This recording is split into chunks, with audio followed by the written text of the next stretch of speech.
ये बात 100% सच है कि आपको प्रेगनेंसी केवल और केवल महीने में एक ही दिन कंसीव होती है और वो दिन होता है आपके ओव्यूलेशन का, जब आपके ओवरीज से एक पूरी तरीके से मैच्योर होके बाहर निकल के फैलोपियन ट्यूब में आता है।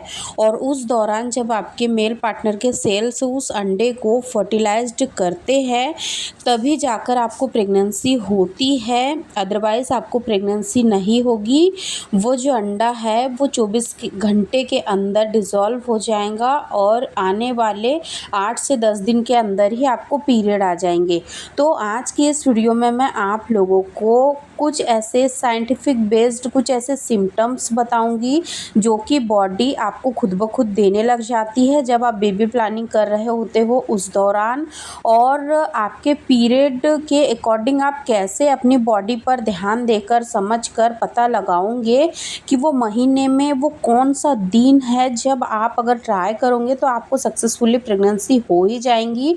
लेकिन हाँ, एक चीज़ मैं यहाँ आपको क्लियर कर दूँ कि अगर आप काफ़ी लंबे समय से प्रयास कर रहे हैं, अगर आपको प्रेगनेंसी नहीं हो रही है तो यहाँ पर आपको बिना देर करे डॉक्टर से मिलना चाहिए। लेकिन आप अभी यानी कि कुछ ही महीनों से प्रेगनेंसी के लिए प्रयास कर रहे हो, 2 से 3 महीने से ही आप यानी कि प्रयास कर रहे हो प्रेगनेंसी कंसीव करने के लिए, तो फिर आपको इन साइन और सिम्टम्स को थोड़ा सा समझना है ताकि आप इजीली प्रेगनेंसी कंसीव कर पाओ।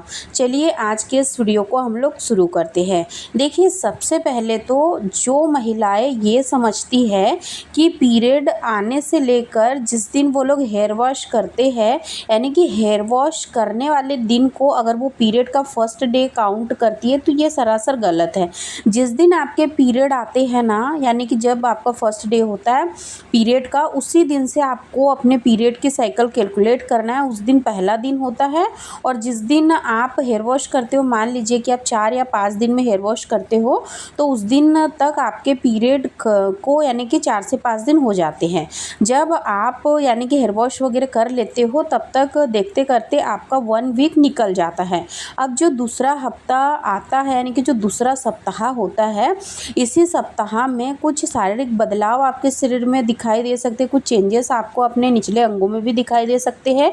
जैसे कि एक तरल और चिपचिपा पदार्थ अगर आपके निचले अंगों से आपको पीरियड खत्म होने के ऑलमोस्ट 8वें 9वें दिन के आसपास से दिखाई दे रहा है, हल्का फुल्का सा, तो आप समझ सकते हो कि ये आपकी बॉडी आपको साइन दे रही है कि आपका ओव्यूलेशन ऑलमोस्ट 2 से 3 दिन के अंदर अंदर होने वाला है। क्योंकि ओव्यूलेशन सडनली नहीं हो जाता है, इसको भी होने में थोड़ा सा समय लगता है। और जो आपका एग अंदर यानी कि ओवरीज में तैयार हो रहा होता है, जब वो पूरी तरीके से मैच्योर हो जाता है, यानी कि 18 से 22 mm का अंडा जब हो जाता है, तब वो आपकी ओवरीज से बाहर निकल कर आता है। क्योंकि उसको ग्रो करने में भी थोड़ा सा समय लगता है। जिस दिन आपका पीरियड का फर्स्ट डे होता है, तो आपका जो अंडा है उसी दिन से जो फॉलिकल्स के अंदर पाया जाता है, वहीं से थोड़ा थोड़ा सा अपने आप को ग्रो करना शुरू कर देता है और इसको ग्रो होने में ऑलमोस्ट 13 से 14 दिन का समय लगता है। तो ये तो था वो लक्षण जो कि आपको आपके निचले अंगों में हल्का फुल्का सा दिखाई देगा। इसके साथ ही साथ आप अपने शरीर पर अगर थोड़ा सा ध्यान दोगे तो आपको आपके यानी कि मानसिक बदलाव भी आपको महसूस होगा। हल्का फुल्का सा यहाँ पर आपका मूड काफ़ी ज़्यादा इन्हेंस हो सकता है। आपका यहाँ पर सेक्सुअल डिज़ायर हल्की फुल्की सी बड़ी रह सकती है, क्योंकि जब डिस्चार्ज लीक होता है तो उस वजह से भी कई बार महिलाएं अनकम्फर्ट तो फील करती ही करती है। इसी के साथ साथ उनका जो मन है वो कहीं ना कहीं थोड़ा बहुत ऊपर नीचे होते रहता है। यानी कि कई बार महिलाएं यहाँ पर मूड स्विंग को भी महसूस करती है। यानी कि कुछ समय के लिए तो वो बहुत ज़्यादा हैप्पी होती है और कुछ समय के लिए बहुत ज़्यादा यानी कि दुखी अपने आप को महसूस करती है। तो इस तरीके के मानसिक कुछ बदलाव होते हैं जो कि ये दर्शाते हैं कि आपके शरीर में ओव्यूलेशन की जो प्रोसेस है वो ऑलमोस्ट यानी कि कंप्लीट होने के कगार पे है। तो यहाँ पर अब आपको क्या करना है, वो पिक डे को कैसे कैसे पहचानना है कि जिस दिन आप कांटेक्ट में रहोगे तो ही आपको प्रेगनेंसी होगी। देखिए, आपके पीरियड ख़त्म हुए, अगर रेगुलर आपका साइकिल है तो आपको 8वें 9वें दिन से आपकी बॉडी पर थोड़ा-सा ध्यान देना है।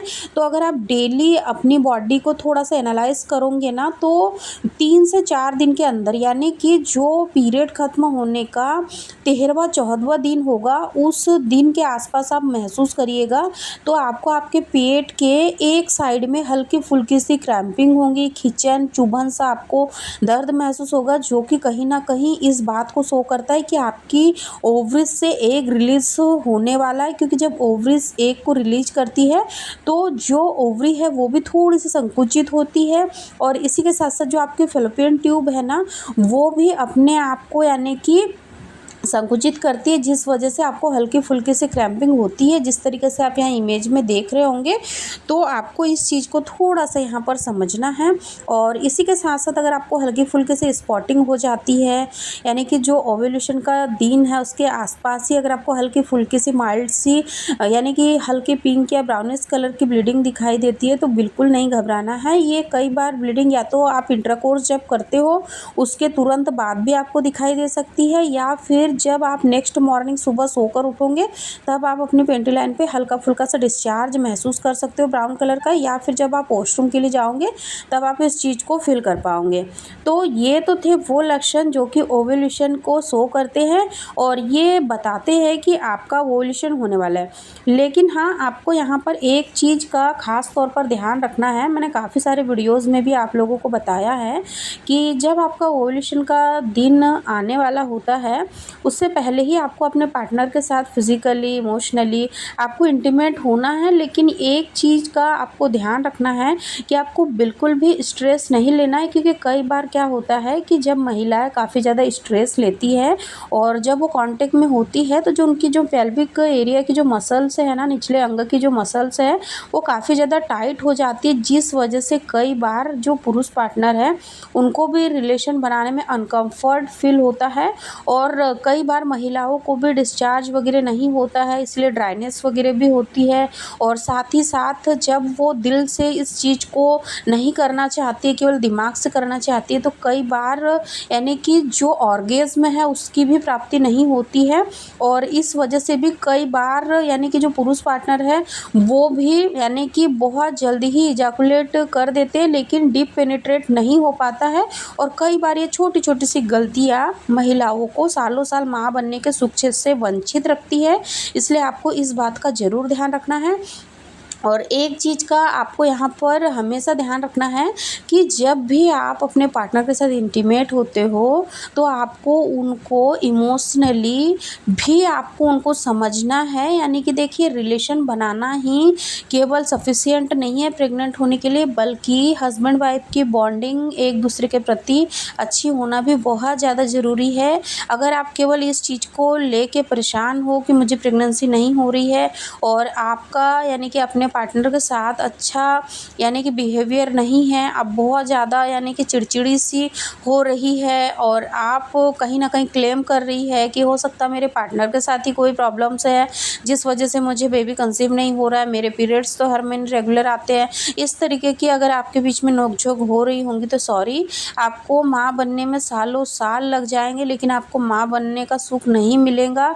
लेकिन अगर आप चाहती है कि आपका समय बर्बाद ना हो, आप मेंटली फिज़िकली ज़्यादा परेशान ना हो, तो आपको इन बातों का ज़रूर ध्यान रखना है। ये कोई किताबी ज्ञान नहीं है, लेकिन ये हम डेली जब भी वीडियो बनाते हैं, ये हमारी डेली की प्रैक्टिस है कि हम जब वीडियो पोस्ट करते हैं इंस्टा पे या फिर यूट्यूब पे, तो काफ़ी सारी महिलाएं यही कमेंट करती है कि मैम, हमारा रिलेशन बनाने का बिल्कुल मन नहीं होता है, हम तो केवल बच्चे के लिए रिलेशन बना रहे हैं। इस तरीके की हमारी यानी कि हस्बैंड के साथ भी बहुत ज़्यादा अनबन चल रही है। तो मैं आप लोगों से यही कहना चाहूँगी कि अगर माँ बनना है तो कुछ समय के लिए इन सारी चीज़ों को अपने दिमाग से, दिल से निकाल दीजिए और बिल्कुल रिलैक्स होकर अपने पार्टनर के साथ खुश होकर रिलेशन में रहिए। तो आपको बहुत जल्दी गुड न्यूज़ देखने को मिलेंगी। आई रियली होप कि आपको आज की ये वीडियो ज़रूर पसंद आई होंगी। अगर वीडियो पसंद आई है तो इस वीडियो को अपनी प्यारी प्यारी सहेलियों के साथ ज़रूर शेयर करें, और अगर अभी तक चैनल को सब्सक्राइब नहीं किया है तो चैनल को भी सब्सक्राइब करके हमारे इंस्टा पेज को भी ज़रूर फॉलो कर लें, क्योंकि इंस्टा पर भी मैं डेली आप लोगों के लिए रील्स वगैरह लेके आती हूँ।